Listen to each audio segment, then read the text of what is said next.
सत श्री अकाल जी सारिਆਂ ਨੂੰ। मैं संदीप कौर ਤੇ ਤੁਹਾਡਾ ਸਾਰਿਆਂ ਦਾ ਸਵਾਗਤ ਕਰਦੀ ਹਾਂ ਆਪਣੇ channel Gill Punjabi food factory ਤੇ। ਫਰੈਂਡਸ ਅੱਜ ਆਪਾਂ ਢੋਕਲੇ ਦੀ ਰੈਸਪੀ ਬਣਾਵਾਂਗੇ। ਇਹ ਢੋਕਲਾ ਆਪਾਂ ਸੂਜੀ ਦਾ ਬਣਾਵਾਂਗੇ। ਸੋ ਆਪਾਂ ਸੂਜੀ ਦੇ ਵਿੱਚ ਕੀ ਹੈ ਕਿ ਢੋਕਲੇ 'ਚ ਸਟਫਿੰਗ ਭਰਾਂਗੇ ਆਲੂਆਂ ਦੀ। ਸੋ ਬ੍ਰੇਕਫਾਸਟ ਲਈ ਬਹੁਤ ਹੀ ਹੈਲਥੀ ਨਾਸ਼ਤਾ ਹੈ। ਬੱਚਿਆਂ ਲਈ ਤੁਸੀਂ ਵਧੀਆ, ਆਪਣੇ ਲਈ ਖੁਦ ਲਈ ਵੀ ਫਟਾਫਟ ਹੈ ਜਿਹੜਾ ਈਜ਼ੀਲੀ ਘਰ ਵਿੱਚ ਬਣਾ ਸਕਦੇ ਹੋ। ਸੋ ਉਹਦੇ ਲਈ ਆਪਾਂ ਨੂੰ ਸਮਾਨ ਚਾਹੀਦਾ ਤੇ ਆਪਾਂ ਤੁਹਾਨੂੰ ਦੱਸ ਦਿੰਨੇ ਆ। ਸੋ ਫਰੈਂਡਸ ਆਪਾਂ ਨੂੰ ਦਹੀਂ ਚਾਹੀਦੀ ਹੈ। ਦਹੀਂ ਦੀ ਜਗ੍ਹਾ ਤੁਸੀਂ ਇੱਕ ਨਿੰਬੂ ਦਾ ਰਸ ਵੀ ਯੂਜ਼ ਕਰ ਸਕਦੇ ਹੋ, ਅੱਧੇ ਨਿੰਬੂ ਦਾ, ਜੇ ਹੈ ਨਹੀਂ ਤੁਹਾਡੇ ਕੋਲ ਦਹੀਂ। ਧਨੀਆ ਪਾਊਡਰ, ਜੀਰਾ ਪਾਊਡਰ। ਇਹ ਆਪਾਂ ਲੈਤੇ ਨੇ ਜੀ ਆਲੂ 3 ਬੋਇਲ ਕੀਤੇ ਹੋਏ ਤੇ ਹਰੀਆਂ ਮਿਰਚਾਂ। 1 ਕਟੋਰੀ ਆਪਾਂ ਸੂਜੀ ਦੀ ਲੈਤੀ ਹੈ ਤੇ ਇਹ ਆਪਾਂ ਗ੍ਰੀਨ ਵਾਲੀ ਇਨੋ ਲੈਤੀ ਹੈ। ਤੁਸੀਂ ਲੈਮਨ ਵਾਲੀ ਹੈ ਜਿਹੜੀ ਗ੍ਰੀਨ ਵਾਲੀ ਇਨੋ ਯੂਜ਼ ਕਰੋ। ਸੋ ਇੱਕ ਤਾਂ ਇਸ ਤਰ੍ਹਾਂ ਦੇ ਡੋਂਗੇ ਨੂੰ, ਕੇਕ ਟਿਨ ਨੂੰ ਆਪਾਂ ਇਸ ਤਰ੍ਹਾਂ ਘਿਓ ਨਾਲ ਗਰੀਸ ਕਰਕੇ ਰੱਖ ਲੈਣਾ। ਥੋੜਾ ਜਿਹਾ ਆਪਾਂ ਨੂੰ ਨਮਕ ਤੇ ਮਿਰਚ ਚਾਹੀਦਾ। ਬਸ ਇੰਨੀਆਂ ਚੀਜ਼ਾਂ ਨਾਲ ਆਪਣਾ ਢੋਕਲਾ ਬਣ ਕੇ ਰੈਡੀ ਹੋ ਜੂ।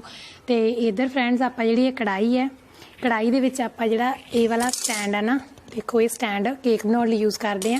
ਇਹ ਆਪਾਂ ਪਾਣੀ ਪਾ ਕੇ ਨਾ ਵਿੱਚ ਤੇ ਰੱਖ ਦਿੱਤਾ, ਪਹਿਲਾਂ ਹੀ ਇਹਨੂੰ ਪ੍ਰੀ ਹੀਟ ਹੋਣ ਵਾਸਤੇ ਰੱਖ ਦਿੱਤਾ। ਸੋ ਢੋਕਲਾ ਜਿਹੜਾ ਆਪਾਂ ਭਾਫ ਨਾਲ ਬਣਾਉਣੇ ਆ। ਪਹਿਲਾਂ ਆਪਾਂ ਜਿਹੜੀ 1 ਕਟੋਰੀ ਹੈ ਇੱਕ ਬਾਉਲ ਦੇ ਵਿੱਚ, ਵੱਡੇ ਦੇ ਵਿੱਚ ਇਸ ਤਰ੍ਹਾਂ ਸੂਜੀ ਦੀ ਪਾਵਾਂਗੇ। ਤੇ ਹੁਣ ਫਰੈਂਡਸ ਇਹਦੇ ਵਿੱਚ ਟੇਸਟ ਅਕੋਰਡਿੰਗ ਨਮਕ ਪਾਵਾਂਗੇ ਆਪਾਂ ਸੂਜੀ ਦੇ ਵਿੱਚ, ਜ਼ਿਆਦਾ ਨਹੀਂ। ਥੋੜਾ ਜਿਹਾ ਆਪਾਂ ਇਹਦੇ ਵਿੱਚ ਜੀਰਾ ਪਾਊਡਰ ਪਾਵਾਂਗੇ, ਭੁੰਨੇ ਹੋਏ ਜੀਰੇ ਦਾ ਪਾਊਡਰ, ਜ਼ਿਆਦਾ ਨਹੀਂ। ਦੂਜਾ ਬਸ ਸਟਫਿੰਗ ਵਿੱਚ ਪਾਵਾਂਗੇ ਆਲੂਆਂ ਦੇ। ਸੋ ਇਹਦੇ ਵਿੱਚ ਦਹੀਂ ਪਾਵਾਂਗੇ ਆਪਾਂ, ਥੋੜੀ ਥੋੜੀ ਕਰਕੇ ਮਿਲਾਓ। ਸੋ ਇਸ ਤਰ੍ਹਾਂ ਇਹਦਾ ਬੈਟਰ ਬਣਾਵਾਂਗੇ ਆਪਾਂ। ਪਹਿਲਾਂ ਇਹਨੂੰ ਮਿਲਾ ਲਾਂਗੇ ਇਹਦੇ ਵਿੱਚ।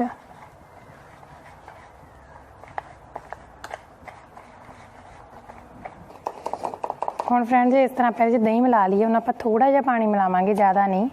ਸੋ ਥੋੜਾ ਥੋੜਾ ਪਾਣੀ ਮਿਲਾ ਕੇ ਇਹਦਾ ਬੈਟਰ ਬਣਾਵਾਂਗੇ, ਜਿਵੇਂ ਤੁਸੀਂ ਮੇਰੇ ਪਹਿਲਾਂ ਵੀਡੀਓਜ਼ ਵੀ ਦੇਖੀਆਂ ਨੇ ਕੇਕ ਦਾ ਬੈਟਰ ਬਣਾਉਣੇ ਜਿਵੇਂ ਆਪਾਂ। ਤੇ ਥੋੜਾ ਜਿਹਾ ਇਹਦਾ ਬੈਟਰ ਹੈ ਜਿਹੜਾ ਪਤਲਾ ਰੱਖਾਂਗੇ, ਜ਼ਿਆਦਾ ਪਤਲਾ ਵੀ ਨਹੀਂ, ਕਿਉਂਕਿ ਆਪਾਂ ਇਹ 'ਚ ਦਹੀਂ ਪਾ ਮਿਲਾਵਾਂਗੇ। ਇੱਕਦਮ ਨਹੀਂ ਆਪਾਂ ਸਾਰਾ ਪਾਣੀ ਪਾਵਾਂਗੇ। ਸੋ ਇਸ ਤਰ੍ਹਾਂ ਇਹਨੂੰ ਚਮਚ ਦੀ ਮਦਦ ਨਾਲ ਜਿਹੜਾ ਇਹਦਾ ਵਧੀਆ ਬੈਟਰ ਪਤਲਾ ਬਣਾਵਾਂਗੇ। ਇਸ ਤਰ੍ਹਾਂ ਤੁਸੀਂ ਦੇਖ ਲਓ ਧਿਆਨ ਨਾਲ ਵੀ ਆਪਾਂ ਪਾਣੀ ਕਿੰਨਾ ਕੁ ਪਾਉਣਾ ਹੈ ਤੇ ਬੈਟਰ ਇਹਦਾ ਕਿਵੇਂ ਰੱਖਣਾ ਆਪਾਂ।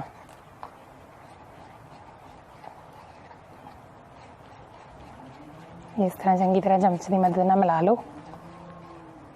ਸੋ ਹੁਣ ਬੈਟਰ ਆਪਣਾ ਬਿਲਕੁਲ ਪਰਫੈਕਟ ਹੈ। ਇਸ ਤਰ੍ਹਾਂ ਦੇਖੋ। ਹੁਣ ਆਪਾਂ ਇਹਨੂੰ ਢੱਕ ਕੇ ਜਿਹੜਾ ਅੱਧਾ ਘੰਟਾ ਰੱਖ ਦਿਆਂਗੇ। ਅੱਧਾ ਘੰਟਾ ਇਹਨੂੰ ਰੈਸਟ ਕਰਨ ਦੇਵਾਂਗੇ ਫੁੱਲੂਗਾ। ਹੁਣ ਜਿਹੜੇ ਆਲੂ ਆਪਣੇ ਕੋਲ ਫਰੈਂਡਸ, ਇਹਨਾਂ ਨੂੰ ਦੇਖੋ ਮੈਂ ਪਹਿਲਾਂ ਬੋਇਲ ਕਰਕੇ ਫਰਿੱਜ ਦੇ ਵਿੱਚ ਰੱਖਤਾ ਸੀਗਾ। ਮੈਂ ਜਦੋਂ ਵੀ ਇਸ ਤਰ੍ਹਾਂ ਦੀ ਰੈਸਪੀ ਬਣਾਉਣੀ ਆ ਸੋ ਮੈਂ ਆਲੂਆਂ ਨੂੰ ਠੰਡੇ ਕਰ ਲੈਂਦੀ ਹਾਂ। ਤੇ ਹਰੀਆਂ ਮਿਰਚਾਂ 3 ਇਹਦੇ ਵਿੱਚ ਆਪਾਂ ਚੀਰ ਲਈਆਂ ਨੇ। ਹੁਣ ਆਪਾਂ ਇਹਨਾਂ ਨੂੰ ਵਧੀਆ ਜਿਹੜਾ ਇਸ ਤਰ੍ਹਾਂ ਮਿਕਸ ਕਰ ਲਾਂਗੇ।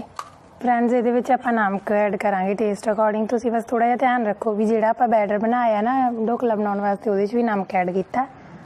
ਸੋ ਆਪਾਂ ਨਮਕ ਹੈ ਜਿਹੜਾ ਜ਼ਿਆਦਾ ਨਹੀਂ ਐਡ ਕਰਾਂਗੇ। ਤੇ ਮੈਂ ਰੈੱਡ ਚਿੱਲੀ ਦਾ ਯੂਜ਼ ਨਹੀਂ ਕਰੂੰਗੀ ਕਿਉਂਕਿ ਮੈਂ ਇਹਦੇ ਵਿੱਚ ਹਰੀ ਮਿਰਚ ਹੀ ਪਾ ਰੱਖੀ ਆ। ਸੋ ਥੋੜ੍ਹਾ ਜਿਹਾ ਭੁੰਨੇ ਹੋਏ ਆਪਾਂ ਜੀਰੇ ਦਾ ਪਾਊਡਰ ਪਾਵਾਂਗੇ ਇਹਨੂੰ ਵਧੀਆ ਟੇਸਟ ਦੇਣ ਲਈ। ਤੁਸੀਂ ਚਾਹੋ ਤਾਂ ਚਾਟ ਮਸਾਲੇ ਦਾ ਜਾਂ ਆਮਚੂਰ ਪਾਊਡਰ ਦਾ ਵੀ ਯੂਜ਼ ਕਰ ਸਕਦੇ ਹੋ। ਥੋੜ੍ਹਾ ਜਿਹਾ ਪਤਾ ਨਹੀਂ ਇਹਦਾ ਪਾਊਡਰ ਪਾਵਾਂਗੇ ਇਹਦੇ ਵਿੱਚ ਚੰਗੀ ਤਰ੍ਹਾਂ ਵਧੀਆ।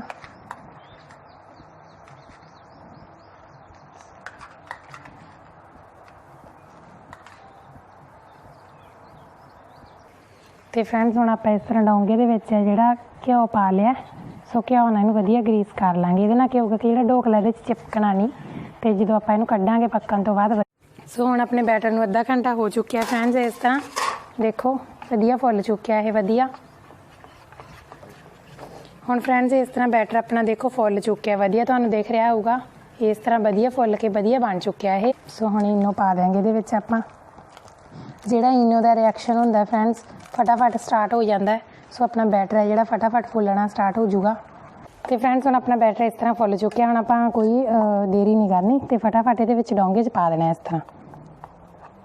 ਸੋ ਅੱਧਾ ਬੈਟਰ ਪਾਵਾਂਗੇ ਆਪਾਂ। ਅੱਧਾ ਬੈਟਰ ਪਾਉਣ ਤੋਂ ਬਾਅਦ ਜਿਹੜੀ ਆਪਾਂ ਸਟਫਿੰਗ ਬਣਾਈ ਹੈ ਇਹ ਪਾ ਦਿਆਂਗੇ ਇਹਦੇ ਉੱਪਰ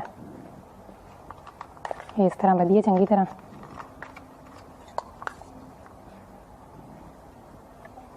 ਸਾਰੀ ਸਟਫਿੰਗ ਪਾ ਦੇਂਗੇ ਆਪਾਂ। ਸੋ ਇਹਦੇ ਉੱਪਰ ਇਸ ਤਰ੍ਹਾਂ ਇੱਕ ਪਰਤ ਵਿਛਾ ਦੇਂਗੇ ਵਧੀਆ ਚੰਗੀ ਤਰ੍ਹਾਂ। ਹੁਣ ਇਹਦੇ ਉੱਪਰ ਜਿਹੜਾ ਬਚਿਆ ਹੋਇਆ ਬੈਟਰ ਆ ਉਹ ਵਿਛਾ ਦੇਂਗੇ, ਸਾਰਾ ਪਾ ਦੇਂਗੇ ਇਸ ਤਰ੍ਹਾਂ।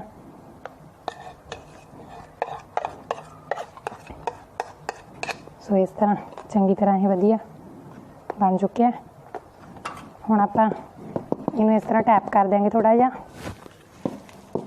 ते जिहड़ा आपां प्री हीट होने वास्ते कढ़ाई रखी सीगी ਉਹਦੇ ਵਿੱਚ इस तरह पा देंगे। हुण डोंगा रखण तो बाद इस तरह इनूं आपां ढक देंगे थाल की मदद नाल, ते वधिया ये जिहड़ा स्टीम ना बनूगा। सो हुण फ्रेंड्स अपना इस तरह ढोकला जिहड़ा बैटर वाला बिल्कुल बन के रेडी हो चुकी है। देखो कितना स्पंजी बनया ते कितना वधिया ये बनया, ते बिल्कुल स्टफिंग है जिहड़ी विच बहुत वधिया भर चुकी है। सो खाण लई ब्रेकफास्ट लई बिल्कुल रेडी है। मैनूं आस है कि तुहानूं मेरी वीडियो ये बहुत अच्छी लगी होगी। अगर अच्छी लगी तो प्लीज़ लाइक शेयर जरूर करो वीडियो नूं, ते मेरे चैनल नूं जरूर सपोर्ट करो, सबसक्राइब करो। थैंक यू सो मच जी तुहाडा मेरी वीडियो देखण वास्ते।